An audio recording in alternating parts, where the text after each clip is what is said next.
Good morning everybody. I am Vishvendra and I am the founder of optimal success trajectory. आज मैं centre of मास के विषय में आपसे बात करूँगा।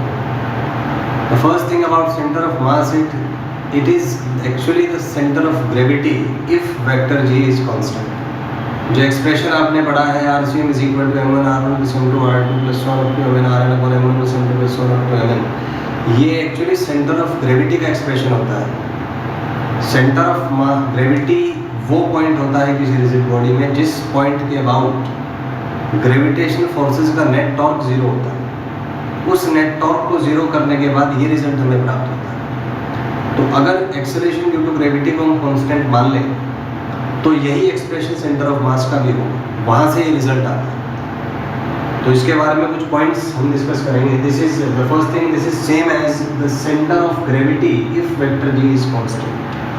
मान लीजिए मेरा कोई ये सिस्टम है डिस्क्रीट पार्टिकल्स का जिसमें n पार्टिकल्स हैं। This is particle 1, this is particle 2 and this is particle nth।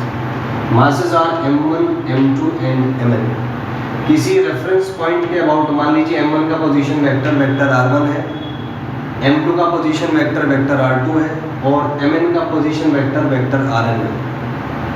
तो रिजल्ट जो है सेंटर ऑफ मास का, क्योंकि रिजल्ट सिलेबस में नहीं है आपके, लॉजिक मैंने बता दिया आपको कि नेट ग्रेविटेशनल टॉर्क को आप जीरो कर दीजिए। सो वहाँ से रिजल्ट आता है कि vector RCM is equal to m1 vector r1, इसका मास मल्टीप्लाइड बाई जो इसका पोजीशन वेक्टर है, plus m2 position vector r2 plus so on mn position vector rn। मैं फिर रिपीट करूँगा, फर्स्ट पार्टिकल इसका position vector plus second particle इसका position vector, इतने जितने जो भी पेयर्स हैं आप उनको ऐड कर लीजिए, डिवाइडेड बाय जो मासेस हैं उनको आप ऐड कर लीजिए।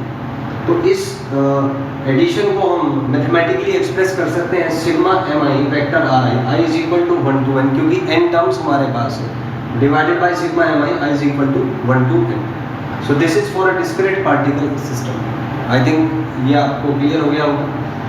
कई बार हमें एक कॉन्टिन्यूस बॉडी दी होती है, जैसे कोई rod, disc, ring, solid sphere, monosphere, cylinder.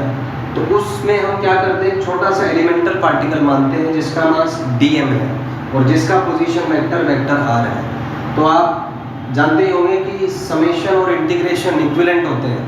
तो अगर हमारे पास कोई कॉन्टिन्यूस पार्टिकल सिस्टम है तो उसमें सिग्मा की जगह हम इंटीग्रेशन का यूज करते हैं, because basically integration is all about addition in a continuous way.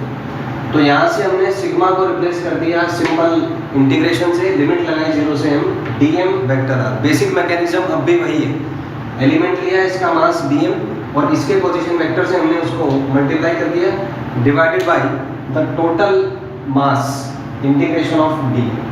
तो इस तरीके से आप किसी कॉन्टिन्यूस मास सिस्टम का सेंटर ऑफ मास के जो पोजीशन वेक्टर है वो फाइंड कर सकते हैं। अगर आपको कोऑर्डिनेट्स दिए हों, अगर हम रेक्टेंगुलर कोऑर्डिनेट्स की बात करें तो मान लीजिए आपको x, y और z कोऑर्डिनेट्स निकालने हैं, तो सेम प्रोसेस आप वहाँ पे यूज़ कर सकते हैं। वेक्टर r की जगह आप अगर x कोऑर्डिनेट निकालना है सेंटर ऑफ मास का तो x1 यूज़ करें, YCM निकालना है तो y यूज़ करें, ZCM निकालना है तो ZCM यूज़ करें।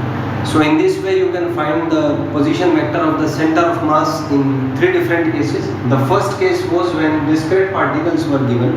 So what you need to do is RCM is equal to m1 r1 plus m2 r2 plus so on up to mn rn divided by m1 plus m2 plus so on up to mn। अगर continuous particle system है तो आप sigma को replace कर दें integration से, एक छोटा सा एलिमेंट माने dm जिसका पोजीशन वेक्टर r है, 0 से n तक उसको इंटीग्रेट करें डिवाइडेड बाय इंटीग्रेशन dm 0 से n। नेक्स्ट इज अगर आपको xcm, ycm या zcm निकालना है तो वेक्टर r की जगह आप x यूज़ करें। ये जो रिजल्ट्स मैं बता रहा हूँ इसको आप लिख के देखें, इसकी प्रैक्टिस करें और इस वीडियो को बार बार देखें जब तक आपको सारी चीज़ें अपने आप कंठस्थ नहीं हो जाती। और मेरी एक बात याद रखिएगा, संस्कृत में एक श्लोक कहा गया है, पुस्तकस्ता च विद्या परस्तगतं च धर्म कार्य रूपे समुत्पन्ने न सा विद्या न तद्धर्म। पुस्तक में लिखी विद्या और दूसरे के हाथ में गया धन समय पड़ने पर कभी काम नहीं आता। विद्या वही काम आती है जो आपको कंठस्थ हो और धन